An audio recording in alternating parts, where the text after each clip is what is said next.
I were purely spiritual beings. But brothers and sisters, you and I also have a body. Though we might not be here long, while we are here, this physical body must be cared for. This physical body must be maintained. It must be fed, it must be clothed, and it must be sheltered. As a man, I must have some means of sustenance. I must have some means of support, not only for myself, but for my family.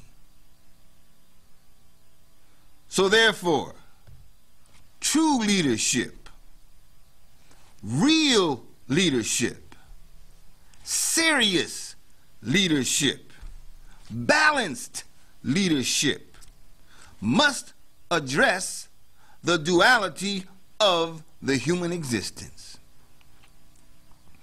and not put all the attention on one while they ignore the other. We need more industry in our community.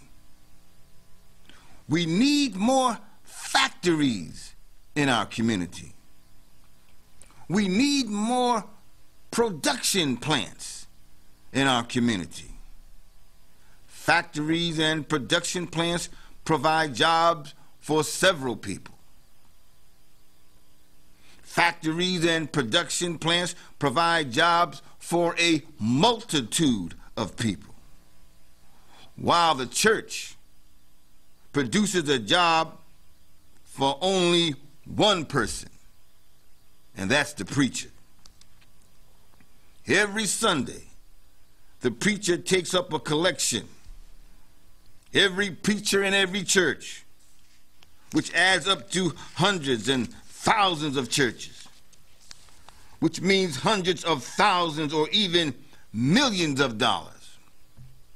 And every Monday morning, these preachers bring that big old basket full of money, those millions of dollars, downtown to a white-owned bank.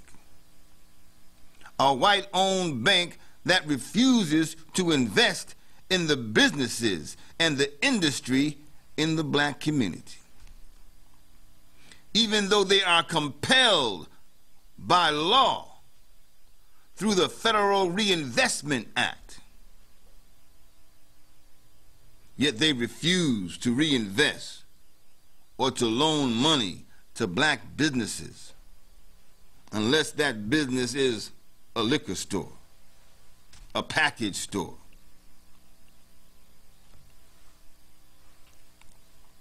The owner of a very successful dress shop down in the center of town, a black woman who happens to be married to a white gentleman, goes to the bank in New Haven and applies for a loan. She confided in me that every time she goes in there and applies for a loan, even though her paperwork is in order, even though she has an excellent record in terms of her finances, she is always turned down. Her application for a loan is always denied. She always has to send her white husband in to the bank with the same paperwork, the same financial records, and he walks out with the loan. This is something that you and I must understand. This is something that you and I must come to terms with. The only thing that banks will invest in our community are liquor stores. The number of liquor stores in the black community is almost as high as the number of churches in our community. Why is this? Churches and liquor stores have a lot in common.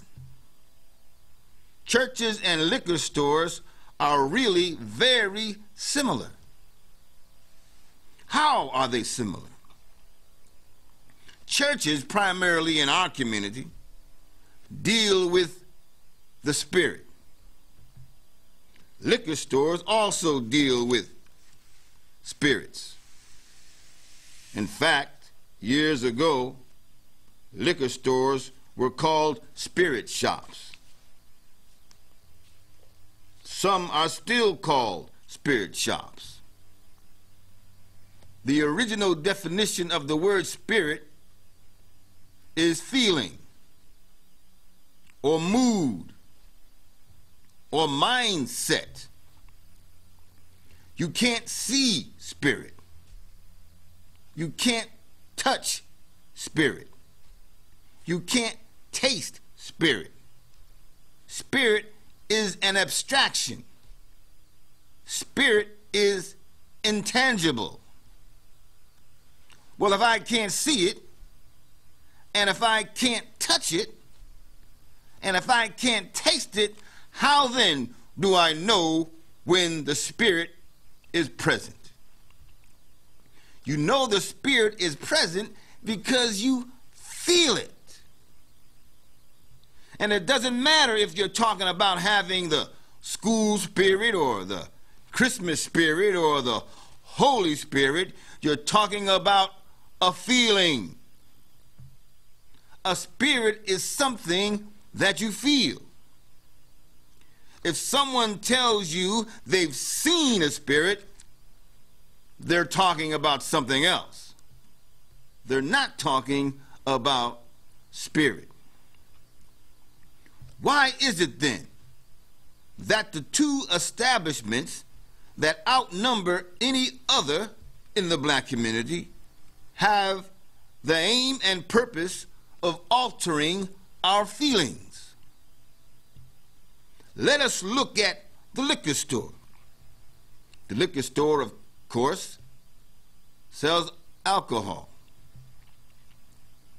People don't drink alcohol because they're thirsty.